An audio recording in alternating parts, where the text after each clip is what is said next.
Hi guys, जय Hanuman. JEE main 2022 जुलाई attempt के answers की, प्रोविजनल आंसर की, रिकॉर्डेड रिस्पांस और क्वेश्चन पेपर का आप सभी को बहुत बेसब्री से इंतजार है और लगातार बच्चे जेईई की वेबसाइट पर अपडेशन को ढूंढ रहे हैं कि कब अपडेशन आएगा, कब प्रोविजनल आंसर की और रिकॉर्डेड रिस्पांस अभी अनाउंस किए जाएंगे या रिलीज किए जाएंगे। वो अभी तक कोई प्रॉपर इन्फॉर्मेशन नहीं है। लेकिन अब बच्चे जेईई मेन का एग्जाम देने के बाद जेईई एडवांस का एग्जाम के फॉर्म फिलिंग जो कि 7 से 11 अगस्त के बीच में है, उसके लिए बहुत सारी क्यूरियोसिटी बच्चे मुझसे पूछने चालू कर चुके हैं। तो कुछ ऐसी इंपॉर्टेंट पॉइंट जो मुझे लगा कि सबसे पहले आपको हिटिंग बेसिस पे दे देने चाहिए, वो है सर्टिफिकेट्स के बारे में। क्योंकि जब आप जेईई एडवांस का फॉर्म फिल कर रहे होंगे जो कि 7 अगस्त से चालू होगा और केवल आपको 5 डेज का टाइम जेईई एडवांस का फॉर्म फिलिंग के लिए मिलेगा, तो बच्चे थोड़े हौच-पौच उस समय ना हो, पहले से वो सारी चीजों को ऑर्गेनाइज और प्रिपेयर करके रखें। ये बात मैं आप सबसे पहले यहाँ कहना चाहता हूँ। यानी जेईई एडवांस की फॉर्म फिलिंग में आप सभी को पता है कि आपको कुछ एक्स्ट्रा नहीं भरना है। जो डिटेल आपकी जेईई मेन के as it is form filling की रही थी, वही आपकी डिटेल जेईई एडवांस के फॉर्म फिलिंग में रोटेट होके आएगी। यानी जो आपका डेटा वहां पर आपने फिल किया था, वो सारा डेटा आपका फिल होके आएगा। केवल आपको सेंटर भरने होते हैं, आपको डॉक्यूमेंट स्कैन करके अपलोड करना होता है और फीस का पेमेंट करना होता है। इसके अलावा जेईई एडवांस के फॉर्म में कुछ नहीं करना होता है।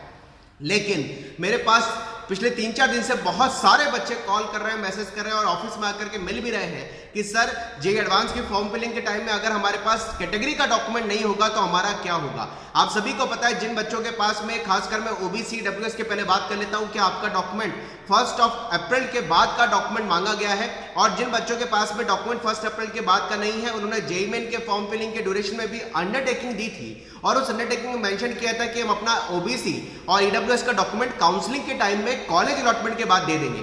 अगर आप जेईई एडवांस की फॉर्म फिलिंग करेंगे, वहां भी आपको डॉक्यूमेंट मांगा जाएगा, कैटेगरी डॉक्यूमेंट, और आपकी 10th-12th की मार्कशीट मांगी जाएगी।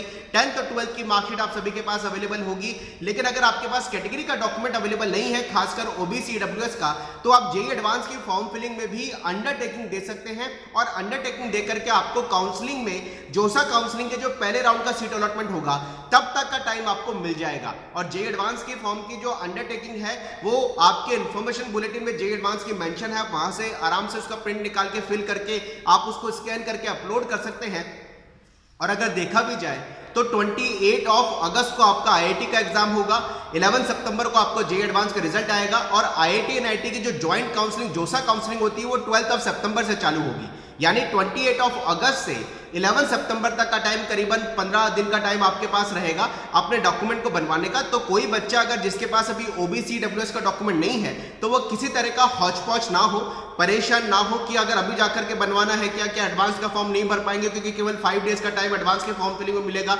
ऐसा कुछ भी नहीं है, क्योंकि अगर आपके पास अपना ओबीसी या डब्ल्यूएस का डॉक्यूमेंट नहीं भी होगा, तो आप एडवांस के फॉर्म फिलिंग के टाइम में भी अंडरटेकिंग देकर करके अपने फॉर्म को प्रोसेस कर सकते हैं, और काउंसलिंग के टाइम में आप डॉक्यूमेंट को स्कैन करके अपलोड कर सकते हैं, वो भी कॉलेज के सीट अलॉटमेंट के बाद। यानी पहले राउंड के सीट अलॉटमेंट के बाद, जब आपको आईआईटी एनआईटी मिल रहा होगा, तब आप अपनी कैटेगरी का डॉक्यूमेंट बना करके अपलोड कर सकते हैं। लेकिन वो बच्चे जो एससी एसटी के हैं, अगर उनके पास अपना डॉक्यूमेंट है, जो भी उनके पास परमानेंट डॉक्यूमेंट, स्टेबल सर्टिफिकेट होता है, एससी एसटी का सर्टिफिकेट बार बार नहीं बनता, उनका कैटेगरी डॉक्यूमेंट एक बार बनता है, वो अपने डॉक्यूमेंट को स्कैन करके लगा सकते हैं। लेकिन ओबीसी डब्ल्यूएस वाले बच्चे अगर परेशानी में हैं, डॉक्यूमेंट नहीं बन रहा है और अभी उनका लग रहा है कि यार जाने आने में टाइम बहुत ज्यादा बर्बाद हो जाएगा, एडवांस के फॉर्म में हम नहीं भर पाएंगे तो क्या होगा, उनको कोई प्रॉब्लम नहीं है। वहां पर भी आप अंडरटेकिंग देकर के अपने सारे प्रोसेस को कंप्लीट कर सकते हैं।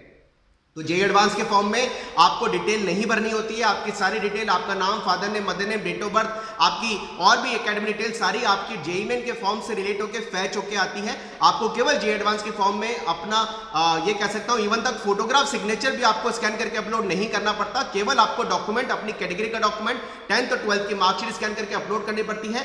सेंटर आपको फिल करने पड़ते हैं, सेंटर आप चेंज कर सकते हैं जेईई एडवांस के फॉर्म में, और फिर आपको फीस का पेमेंट करना पड़ता है। तो जेईई एडवांस का फॉर्म इतना टफ नहीं होता। जैसे आएगा उसके लिए भी कई सारे वीडियो बनाऊंगा, लेकिन बहुत बच्चे मेरे पास कैटेगरी डॉक्यूमेंट को लेकर के परेशान हो रहे थे, इसलिए उनको बता देता हूं, वहां भी अंडरटेकिंग का एक प्रोसेस गवर्नमेंट ने दिया है, एक ऑप्शन गवर्नमेंट ने दिया है कि अगर आपके पास डॉक्यूमेंट कैटेगरी का नहीं है, खासकर ईडब्ल्यूएस और ओबीसी का, तो आप अंडरटेकिंग देकर के अपने फॉर्म को प्रोसेस कर सकते हैं। और काउंसलिंग के टाइम में, जब आपको पहले राउंड का सीट अलॉटमेंट होगा, तब आप डॉक्यूमेंट को फाइनली वहां पर दे सकते हैं। चलिए गाइस, मिलते रहेंगे करियर अपडेट के साथ। जैसे ही कोई ऐसी इंफॉर्मेशन मेरे पास आएगी जो आपकी जेईई मेन की, खासकर जुलाई की बात कर लेता हूं, जो अभी प्रोविजनल आंसर की रिकॉर्ड रिस्पांस सारी होगी, सबसे पहले आपको इन्फॉर्म करने की पूरी कोशिश करेंगे। और आईआईटी के एग्जाम के लिए कौन से कट ऑफ, कितने आईआईटी के कितने मार्क्स के टारगेट के हिसाब से रखनी चाहिए, ये सारी चीजों के लिए बहुत सारी वीडियो बना ली है मैंने, वो जल्दी आपके बीच आने वाले। Wish you all the best, मेहनत करते रहें। जय Hanuman, bye bye, thank you very much.